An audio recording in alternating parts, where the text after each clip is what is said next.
dari orang-orang yang bersedekah cobaan. Allah mengangkat dalam arti menghilangkan. Allah menghilangkan dari orang-orang yang bersedekah cobaan. Allah mengangkat cobaan dari orang-orang yang bersedekah. Nomor 4, orang-orang yang bersedekah itu kelak di hari kiamat akan berjalan di atas sirat bagaikan kilat yang menyambar. Nomor 5, orang-orang yang bersedekah kelak akan masuk surga tanpa hisab dan tanpa siksaan. Maha benar Rasulullah yang telah bersabda. Jadi kebiasaan orang-orang Jawa itu adalah namanya selamatan atau bancaan. Kalau misalnya ada anak kecil yang sakit, itu orang Jawa sukanya dibancai. Maksudnya apa? Adalah diadakan sedekah, walau berupa misalnya bubur atau apa. Nah, dengan harapan sedekah ini akan mengangkat penyakit bagi sang anak yang sakit tadi. Atau bukan anak, orang besar pun, atau tidak sakit, tapi cobaan apa. Nah, itu dihilangkan dengan sedekah. Orang Jawa mengistilahkan bancaan, dibancai. Kok apa? Cobaan bertubi-tubi, ya bancaan-bancaan. Istilah bancaan atau selamatan, diselamati. Nah, seperti itu. Ini dasarnya adalah ini, bahwa sedekah itu obat bagi penyakit. Sedekah itu adalah menghilangkan cobaan. Sedekah itu orang-orang yang bersedekah kelak akan menyeberang di Shiratal Mustaqim itu bagaikan kilat yang menyambar.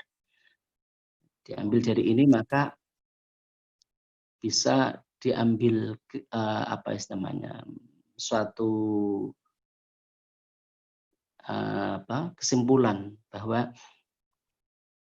orang-orang yang bersedekah itu, orang-orang yang selamatan itu atau bancaan itu dasarnya adalah ini. Afdalul a'mali as-shalawatul khamsu. Seutama-utama amal adalah sholat 5 waktu. Dan seutama-utama akhlak adalah tawadhu, rendah hati.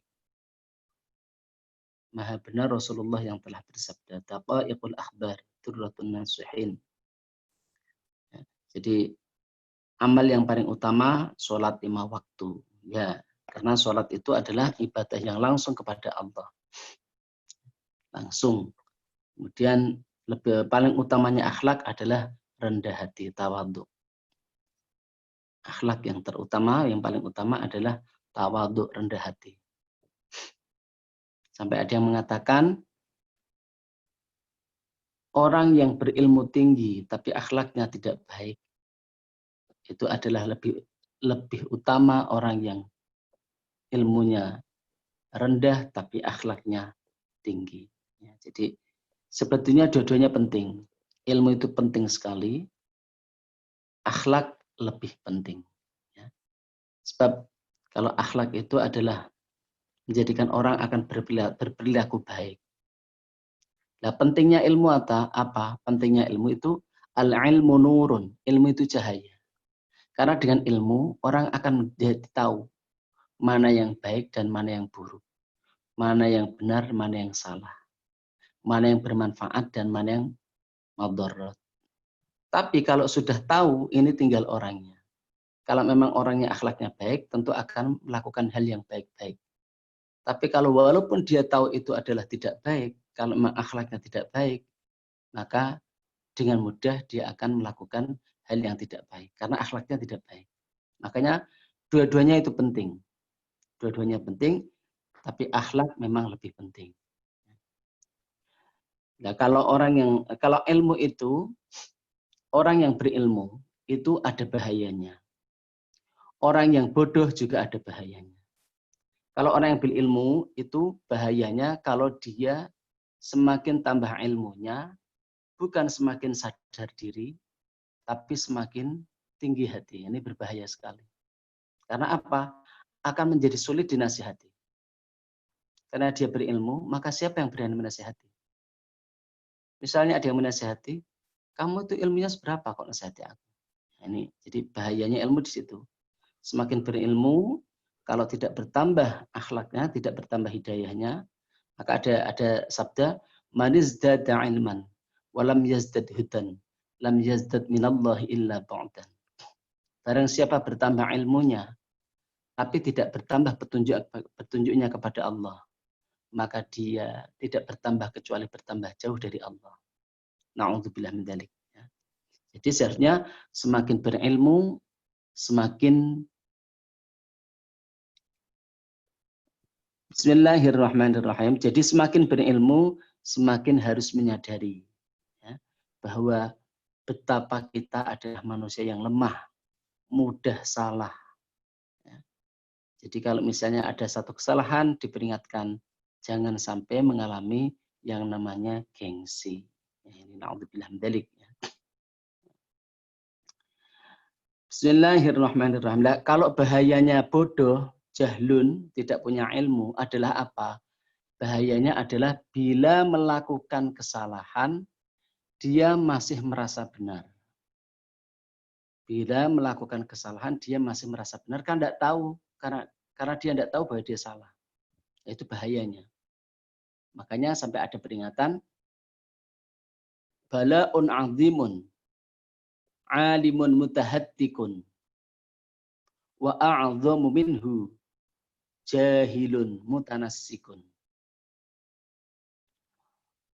Adalah merupakan bencana yang besar bila ada orang alim yang mutahattik, yang suka bermaksiat di depan umum. Mengumbar maksiat di depan umum. Karena apa? Karena yang demikian itu akan menambah semangat orang-orang ahli maksiat. Oh, yang berilmu saja begitu kok. Ya kita ya maklum kalau melakukan ini, itu berbahaya sekali. Tapi ada yang lebih berbahaya dari itu. Yaitu apa? Jahilun mutanassikun. Orang yang bodoh, tidak punya ilmu, maksudnya ilmu agama, tapi semangat beragama. Itu berbahaya sekali. Karena apa?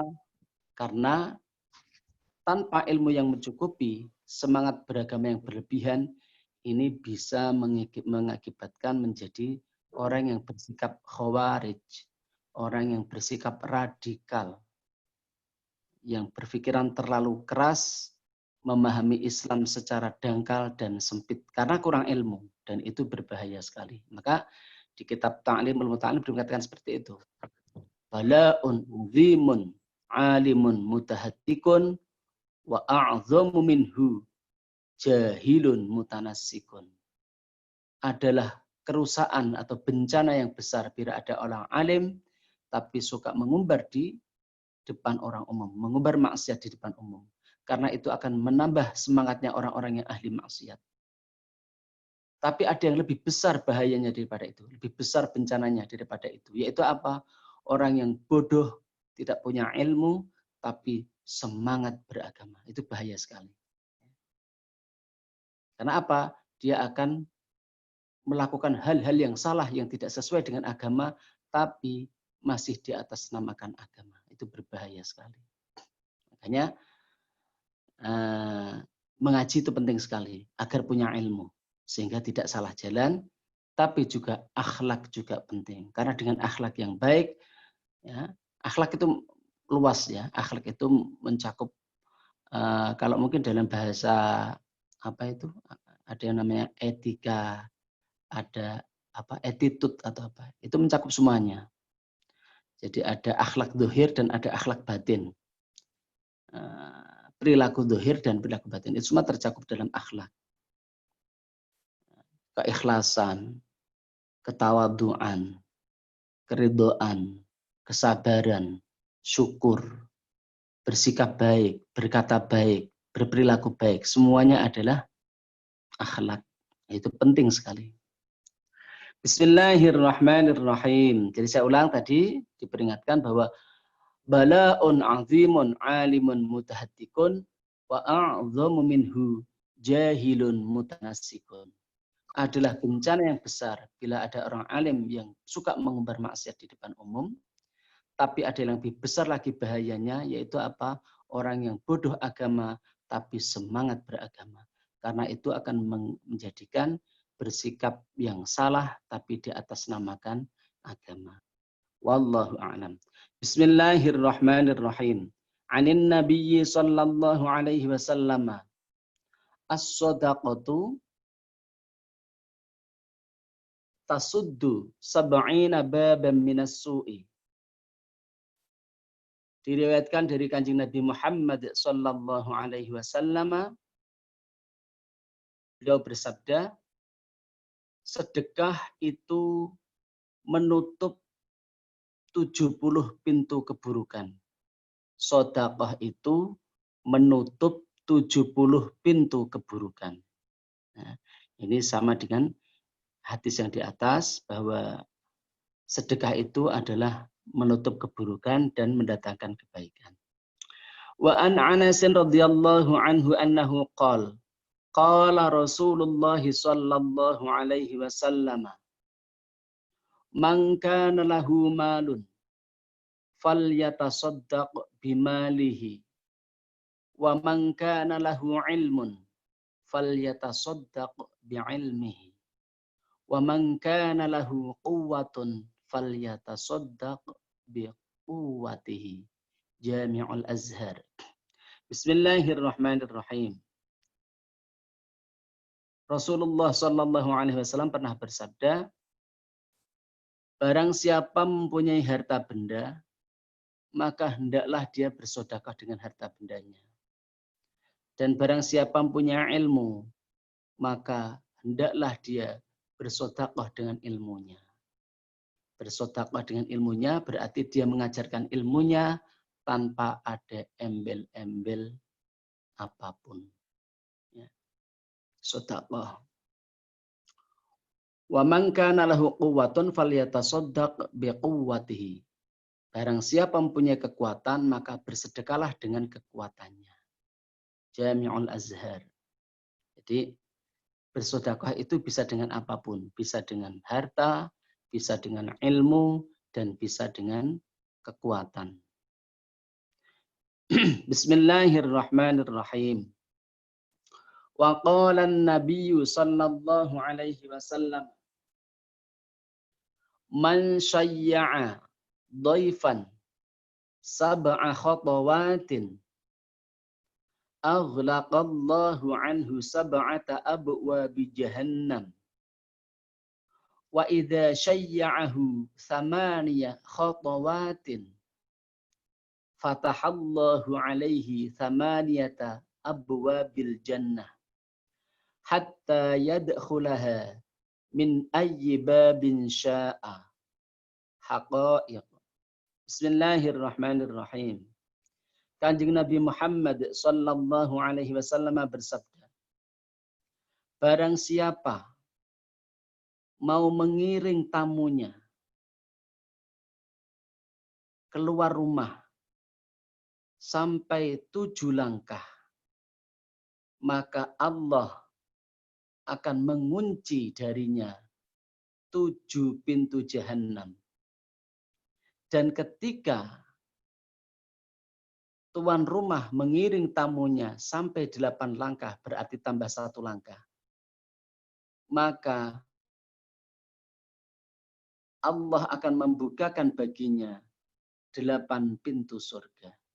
Sehingga orang tersebut bisa masuk ke dalam surga dari pintu manapun yang dia kehendaki. Maka di sini adalah menganjurkan untuk memuliakan tamu. Dalam ajaran Islam, tamu itu memang sangat dimuliakan. Tamu itu sangat dimuliakan. Di dalam hadis yang lain ada seorang sahabat yang mengeluh kepada Kanjeng Nabi karena istrinya mengeluh ketika dia mendapatkan tamu.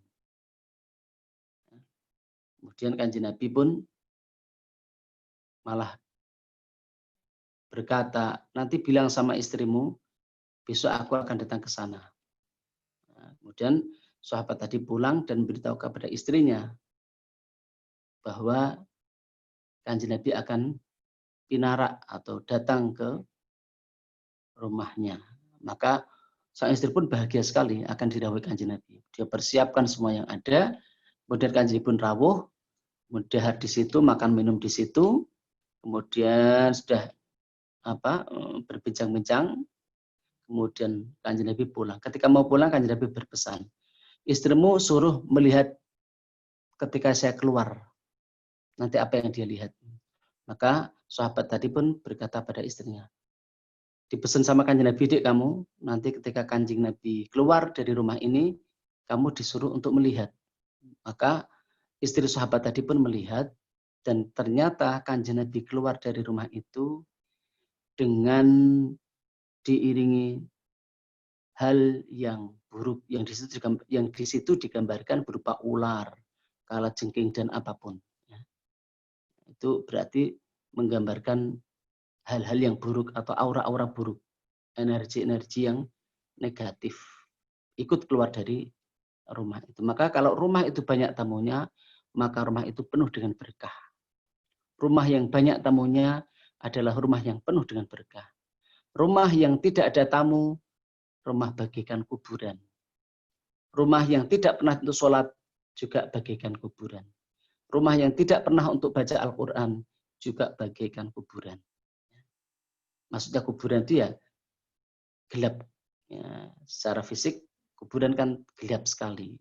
Walaupun kalau dikubur ya lain. Kubur dengan alam kubur lain. Kuburan dengan alam kubur lain. Kalau kuburan itu gelap, tapi di dalamnya di alam kubur sana, ya tidak mesti gelap, tinggal orangnya.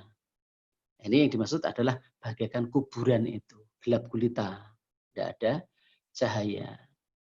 Wallahu a'lam. Bismillahirrahmanirrahim. Jadi saya ulang lagi, ketika ada orang disambangi tamu, kemudian tamu pulang, dia iring tamu tadi sampai 7 langkah, ya, dalam arti menghormat tamu kan, mengiring tamunya sampai 7 langkah, maka Allah menutup baginya, mengunci baginya 7 pintu jahanam.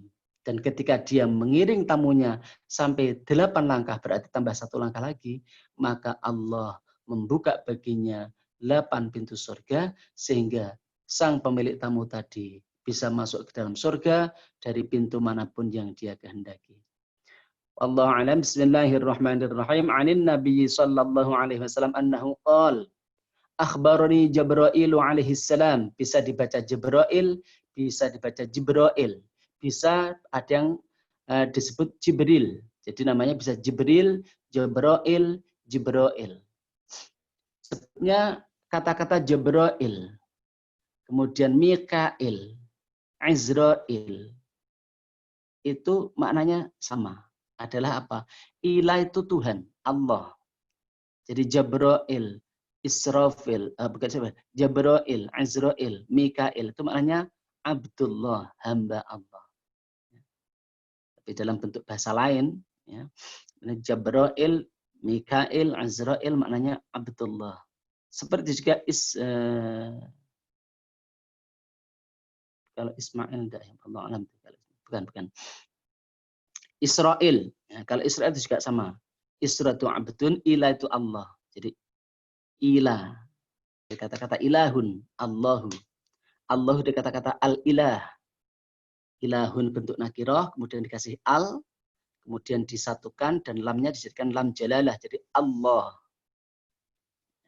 Jibril, Mikail, Azrail, Israel maknanya sama. Abdullah, hamba Allah.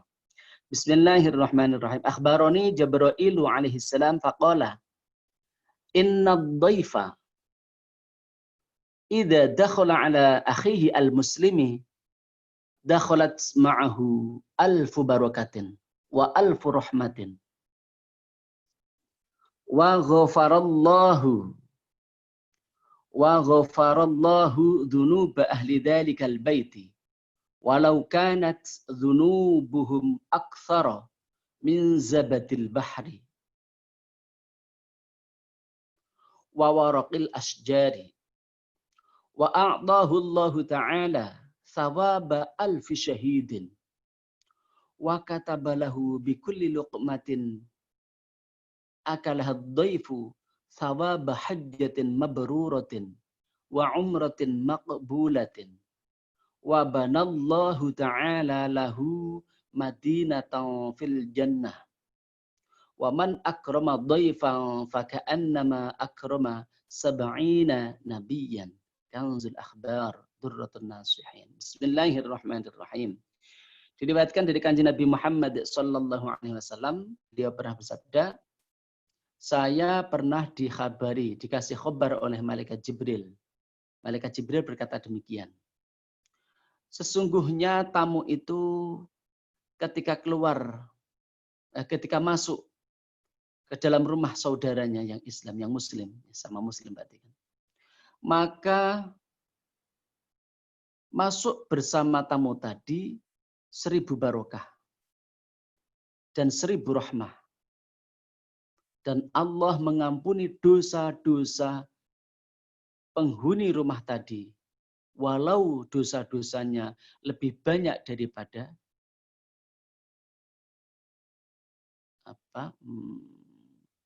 busa air lautan, dan lebih banyak daripada dedaunan pohon-pohon. Dan Allah memberi orang yang ditamui tersebut pahala 1000 orang yang mati syahid. Dan Allah menulis bagi orang yang menerima tamu tadi, dari setiap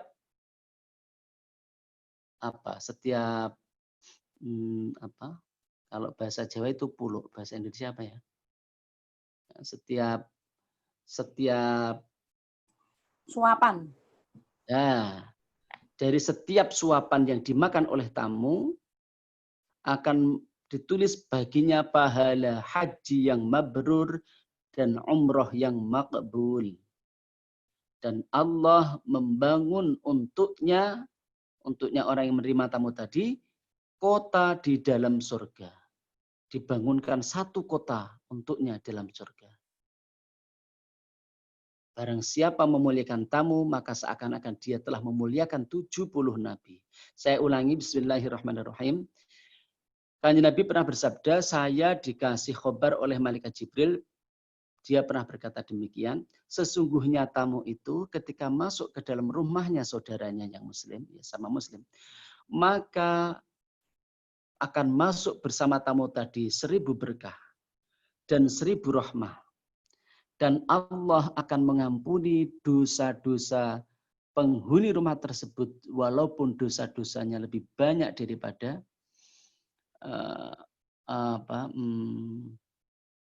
lebih banyak dari busa, dari ombak lautan, dan lebih banyak daripada daun dari pohon-pohon yang ada di bumi ini. Dan Allah akan memberikan penghuni rumah tersebut pahala dari 1000 orang yang mati syahid. Dan Allah menulis bagi penghuni rumah tersebut, dari setiap suapan yang dimakan oleh tamu akan ditulis baginya pahala haji yang mabrur, umrah yang maqbul. Dan Allah akan membangun bagi penghuni rumah tersebut satu kota di dalam surga. Barang siapa memuliakan tamu, maka seakan-akan dia telah memuliakan 70 nabi. Ini berarti betapa besarnya pahala menerima tamu dan memuliakan tamu. Ini makanya di dalam Islam, memuliakan tamu itu adalah hal yang sangat amat dianjurkan. Karena apa?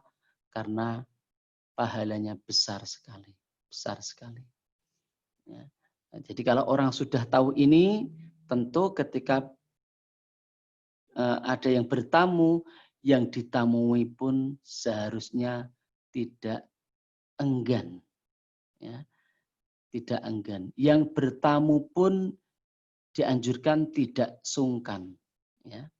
Jadi misalnya dikasih suguhan. Ya. Dikasih suguhan, ini justru kalau kita menggunakan ilmu ini, kita gimana? Kita memberi rasa atau memberi apa namanya? Menyenangkan sang sahibul bait atau yang mempunyai rumah dengan memakan lahap. Tidak usah sungkan-sungkan. Karena apa? Kita tahu kalau kita makan dari suguhan yang disuguhkan oleh yang punya rumah, ini yang punya rumah akan mendapatkan pahala yang sangat besar sekali. Yaitu apa? Itu tadi banyak sekali, di antaranya adalah dibangunkan satu kota di dalam surga. Nah, kalau tamunya berniat seperti itu, ini biar sahibul bait ini punya banyak pahala kelak di surga. Dia sendiri berniat seperti itu. Nah, niatnya pun akan berdampak pada dirinya sendiri. Ya. Jadi memang amal perbuatan itu tinggal niatnya. Ya. Jadi kalau kita bertamu, ya, kita lahap memakan suguhan karena itu enak, ya sudah, ya dapat enak itu. Ya. Tapi kalau kita berniat agar supaya sang yang mempunyai rumah ini mendapatkan banyak pahala, kita perlihatkan, kita makan dengan lahap, menyenangkan, nah, yang menyuguh juga akan senang. Alhamdulillah, suguhan saya, tamunya sudi untuk memakannya. Ya. Dan insya Allah saya akan mendapatkan pahala yang besar sekali. Ya, ini sama-sama niat baik. Jadi jangan salah kaprah ya. Kalau di Jawa ini misalnya, kalau ada orang mantu itu ya, ini salah kaprah. Tamu-tamu itu disuguhi, ya ini kadang-kadang yang tidak paham tentang ini, disuguhi sesuai dengan amplopnya. Ya, ini kadang ada adat yang tidak pas ini. Jadi kalau ada pernikahan misalnya, tamu datang membawa amplop. Nah, amplopnya dibuka, dilihat. Kalau 50 ya suguhannya sesuai dengan 50. Kalau 100 ini sangat tidak pantas sekali. Ya, saya tidak kemudian menyalahkan gitu ya, tapi ya rasanya tidak pantas lah. Jadi sejarahnya mungkin kalau di Jawa kan begini, dulu Kanjeng Nabi itu kalau ada pernikahan itu kan makanya undangan menikah itu wajib didatangi. Undangan nikah itu wajib datang. Karena apa? Karena kan hanya disuruh datang, menyaksikan pengantin, di situ makan-makan, sudah pulang. Sehingga tidak terjadi fitnah. Kalau ada boncengan, boncean, atau gandengan, tidak geger karena oh itu istrinya, oh itu suaminya, gitu. Dan biar menyaksikan bahwa itu suami dan istri. Makanya wajib datang karena hanya suruh datang untuk menyaksikan dan makan, minum, sudah. Tapi kemudian kalau khususnya di Jawa, entah kalau di sana-sana ya. Kalau di Jawa ini karena begitu baik orangnya, ya, kalau dipanggil tetangganya, saudaranya itu dia mengerti. Ini saudara saya, tetangga saya mengadakan pernikahan, tentu banyak butuh biaya. Nah, kami membantu. Jadi bantuannya ikhlas. Bukan mengharap imbalan, bukan. Pokoknya bawa beras, gula atau apa, teh, udah seadanya, dan terkumpul banyak dari tetangga sehingga bisa mengadakan pesta untuk juga nanti dimakan sama-sama tamu. Nah, ini jadi semuanya dalam keikhlasan. Sangat sangat bagus sekali itu ya. Sang yang punya hajatan nikah pun juga demikian, bukannya nikah ya. Yang biasanya paling besar kan nikah. Itu juga begitu ya. Karena dia mau mengadakan acara yang penting besar, maka dia mengadakan sodakoh, selamatan ya, sodakoh. Dengan apa? Dia membuat suguhan yang ditaruh dalam besek ya, atau ya sekarang itu di dalam besek, kalau orang sini mengatakan besek. Jadi wadah yang kemudian tetangga diminta itu datang, terus dia diminta untuk mendoakan ya. Kemudian pulang dengan dibawakan, kalau di sini istilahnya berkat. Ya, berkat. Karena apa? Dengan doa semoga semua itu membawa barokah. Barokah secara Jawa berkat. Nah, ini diadakan untuk agar supaya semua saudara-saudara dan tetangga ini mau mendoakan. Sehingga acara yang besar itu nanti didoakan dulu, dan ketika tetangga dan saudaranya pulang dikasih sedekah berkat itu. Nah, sedekah itu kemudian menjadikan lancarnya acara itu. Karena nanti ada di bawah itu, as-shadaqatu tadfa'ul bala. Sedekah itu menolak bala. Nah, sehingga untuk agar ketika ada acara itu tidak ada halangan apapun. Ya, ini. Sehingga kalau orang dulu mengadakan, istilahnya kalau di sini itu kenduri, ya, kenduri itu selamatan itu ikhlas. Jadi tetangga, saudara dipanggil, kemudian dimintakan doa, setelah doa kemudian biasanya diisi tahlil. Nah, setelah itu kemudian pulang bawa berkat. Nah, itu nanti tidak ada harapan mau datang ya alhamdulillah, enggak ya apa-apa begitu ya. Mestinya begitu seharusnya karena itu sedekah. Jadi tidak ada kalau udah saya kasih berkat nanti harus datang, harus bawa amplop. Itu tidak bagus. Karena itu berarti tidak sedekah, tidak ikhlas. Berarti tidak sedekah. Kalau tidak sedekah berarti tidak tadfa'ul bala, tidak menolak bala. Nah, ini kurang pas makanya. Biar menolak bala harus ketika memberi berkat, memberi jajan atau makanan kepada tamu-tamu yang datang diundang tadi, saudara atau tetangga, itu ikhlas. Sudah saya kasih sedekah, nanti pas acara dia datang, alhamdulillah, tidak pun tidak apa-apa. Nah, tapi secara hukum, dipanggil undangan nikah itu wajib datang. Nah, orang dulu kalau membawa bantuan itu ikhlas karena ingin membantu orang yang punya hajat besar itu karena mungkin butuh biaya besar sehingga terasa ringan, saling membantu. Ya. Jadi ketika situ yang punya hajat semuanya membantu, sini yang punya hajat semuanya membantu. Sehingga terasa ringan semuanya. Tapi semakin ke sini itu menjadi agak melenceng. Ya. Jadi ketika memanggil tetangga dan saudara pun dikasih berkat itu seperti undangan. Ya. Sehingga seperti ada istilah, "Laung sudah saya kasih berkat kok enggak datang." Ini enggak pas ini. Ya, enggak pas. Demikian juga kalau ngasih amplop, ya sekarang kan si amplop kalau dulu pakai bantuan itu ya pakai beras, gula, teh. Sekarang pakai amplop. Itu seharusnya kan ikhlas. Saya membantu dia karena dia saat ini butuh biaya besar untuk ada acara. Ikhlas. Udah kalau punya acara dia bantu ya alhamdulillah, enggak apa-apa, saya enggak berharap. Seharusnya begitu. Tapi orang biasanya enggak diingat-ingat.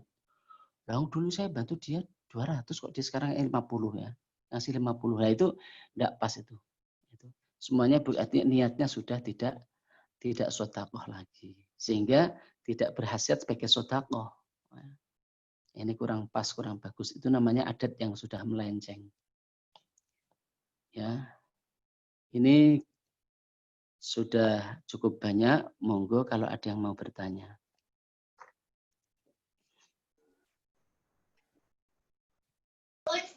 Lek, saya mau tanya. Ya, monggo. Nek tamunya nggak seagama pripun? Terus Maksudnya gimana? bukan muslim, maksudnya bukan seagama. Ya, terus kenapa? Apakah ada pengurangan dari pahala dan segala macamnya tadi? Oh. Maksudnya ditamui orang yang non muslim. G, yang bukan muslim.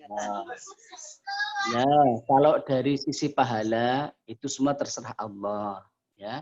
Tapi kalau dari sisi muasyarah bil ma'ruf, dari sisi bersikap baik, ini kan kita ada yang namanya ukhuwah Islamiyah, persaudaraan antar sesama umat Islam. Ada ukhuwah watoniyah, persaudaraan antar umat satu negara. Dan ada ukhuwah basyariyah, persaudaraan antar umat manusia. Ini jadi gimana? Orang-orang yang di sekitar kita ini berhak kita sikapi baik. Ya. Sampai ada hadis mengatakan tetangga kita ini kalau saudara dan dia seorang muslim maka dia punya hak 3. Yaitu apa? Hak sebagai saudara Islam, hak sebagai tetangga, dan hak sebagai sesama manusia. Ya. Jadi hak sebagai seorang Islam, tetangga, dan sesama manusia. Kalau dia tetangga dan bukan saudara Muslim, ya punya 2. Kalau dia tetangga bukan saudara, bukan Muslim, punya 1 tadi tetangga. Jadi tadi kalau masalah pahala Itu wallahu alam, karena memang dia bukan muslim ya. Tapi kita bersikap baik harus, ya, kita bersikap baik harus, karena apa? Karena ukhuwah basyariyah, persaudaraan sesama manusia. Dan bila kita bersikap baik kepada yang non-muslim, ini akan memberi gambaran kepada orang non-muslim seperti apa agama kita. Karena orang non-muslim tidak mungkin membaca kitab kita, tapi membaca perilaku kita. Maka sampai ada perkataan demikian, kalau tidak salah ini dawuhnya Kanjeng Nabi ya, bahwa pernah mengatakan al-Islam masturun bil muslimin. Kebaikan Islam itu ditutupi oleh perilaku orang-orang Islam sendiri. Kebaikan Islam ditutupi oleh perilaku orang Islam sendiri. Jadi makanya kita sebagai orang Islam tampilkanlah sikap yang baik. Kalau kepada sama Muslim, ya ini kita sebagai saudara sama Muslim, sebagai saudara sama manusia. Tapi kalau bukan Muslim, ya cukuplah sebagai saudara sesama insan. Sayyidina Ali mengatakan orang-orang yang tidak seagama denganmu adalah saudaramu sebagai sesama manusia. Orang-orang yang tidak seagama denganmu, tidak seiman denganmu, itu adalah saudaramu sebagai sesama manusia. Jadi itu. Ya. Matur suwun, Lek. Ye, sami-sami.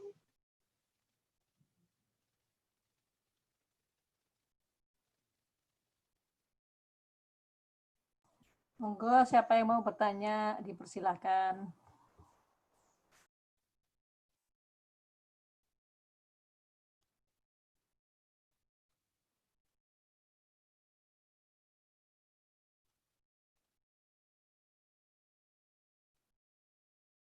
Ye, demikian dulu dari saya.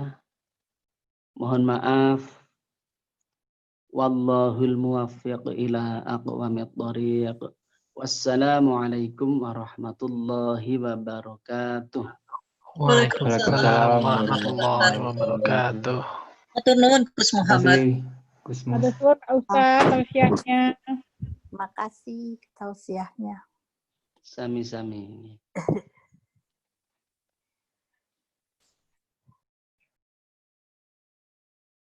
Oh. Kamu banyak.